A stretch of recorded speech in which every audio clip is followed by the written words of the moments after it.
So tell me about this man that the History Channel dubbed the Beast of the Balkans. Who is Dinko Shakic? Okay. Dinko Shakic was one of the commanders of the worst camp, most terrible camp in the Balkans, camp called Jasenovac. Now, what you have to understand is that the Ustasha movement, the Croatian fascist movement, was given a country on a silver platter. In other words, when the Italians and the Germans occupied Yugoslavia, the Nazis carved up the country into separate parts, one of which was the independent state of Croatia, which consisted of Croatia, what's today Croatia, Bosnia and Herzegovina, and a small slice of Serbia. But they gave this country over to a terror organization, which was the Ustasha, which had been founded in the 20s to try and obtain Croatian independence. But they were terror organizations. They murdered one of the kings of Yugoslavia. And they were notorious. And they hated the Serbs, they hated the Jews, they hated the Roma. And they were the Gypsies. And there was tens of thousands there were 40,000 Jews, approximately the same number of Roma, and hundreds of thousands of Serbs in the territory that they received.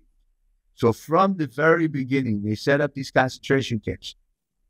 Jasenovac, I think it was only 3 months after the occupation of Yugoslavia that the camp had already been set up by the Croatians. By the way, no Germans or Austrians were ever involved in Jasenovac. And it became a mass killing center of Serbs, Jews, and Roma because the Croatian state basically launched a genocidal campaign against those three minorities. So, and the camp itself, it's not only a question of, arresting people, persecuting people, making their lives miserable. The terror and the tortures that we used in Jasenovac are legendary. You had people putting pressure on their skulls until their eyes popped out. You had people ripping opening the stomachs of pregnant women and throwing the babies away, or killing them, murdering them. The most horrific things you can ever imagine. Flying two people together and tossing them from a huge, how do I put it? It's like like you have a parachute jump, something like that, very high.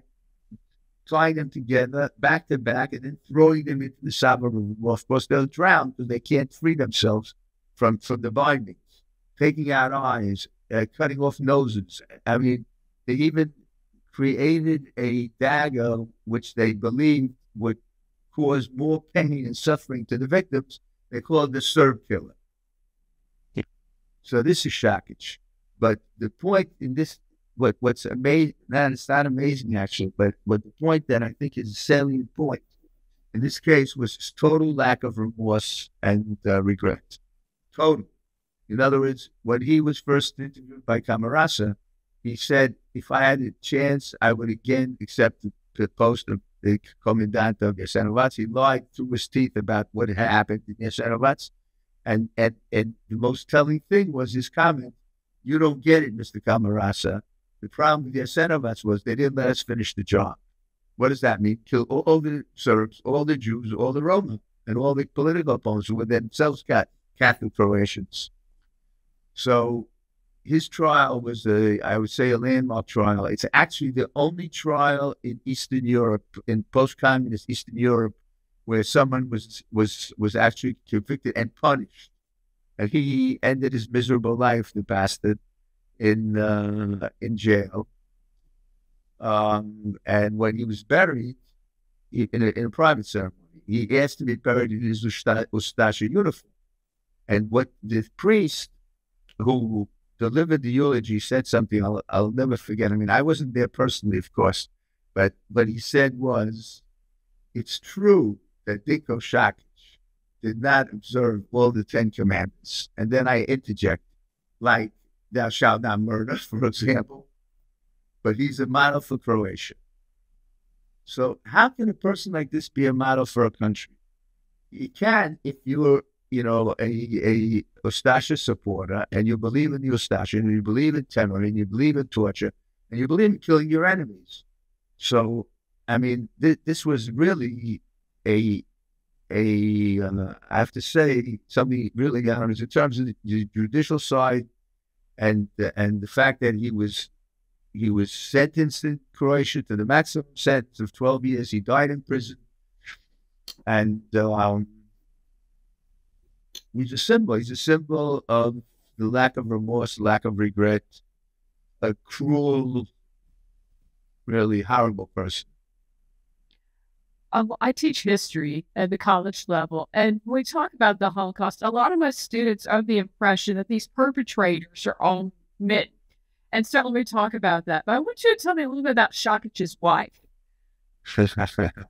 Okay, so I succeeded in getting her extradited from Argentina to Croatia as well, Nada Shakic, or in the Spanish name Esperanza. That means hope in Serbian and Spanish. Anyway, she was a guard. She was a guard at Stara Gradiška, which was the women's camp. But by the time there was an opportunity to bring her to justice centers to put her on trial, I think she was already suffering from dementia. So she was never prosecuted.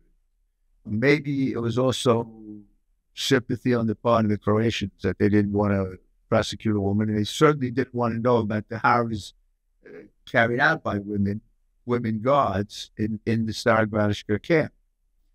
So we won one major victory by getting Shakic convicted, and in the wake of that victory, I'll give you two examples. There was a main square, one of the main squares in Zagreb, which was initially called, it was dedicated to the victims of fascism. That the Croatians, when they got independence, changed it to the Croatian heroes.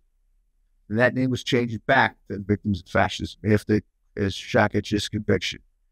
In Split, there was a street named for Mile Budak. Mile Budak was the Minister of Education, but he was also Deputy Prime Minister of the Stasha independent state of Croatia. That name was removed also. But I have to say, we didn't finish off the Stasha nostalgia. There have been all sorts of demonstrations of that. The most popular singer in Croatia is a man nicknamed Thompson, whose name is Marko Perkovic, who sang songs about Jasenovac, about Stara Gradiška, about killing Stipe Mesic, who was an anti-fascist president after Tudjman, and all sorts of other horrible things. And there's also this, the Croatian equivalent of Sieg Heil, Zato Spremni, for the Homeland Ready, which was used again and again. Just one example is of a Croatian football player, played for the national team, and after one of the matches, he went over to the fans and, Zato Spremni, so he was banned for 10 years. Okay, I mean, it literally ruined his career as a member of the national team. But everyone responded, Zato Spremni.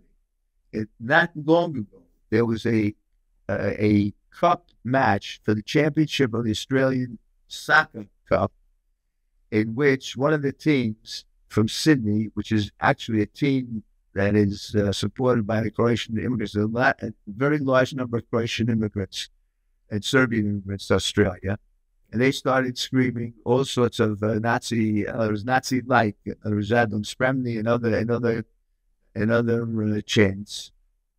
And it's going on. Listen, there's a picture of Ante Pavelic, who was the chief of state of the independent state of Croatia, in the Croatian club in Melbourne. How do you put a picture of this guy up? He initiated three genocides, and the number of victims is close, of all of them together, not of Jasenovac alone, is somewhere near 700,000.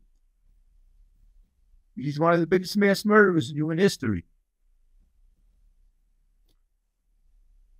So that leads us into another interesting aspect of your work that you talk about in Our People.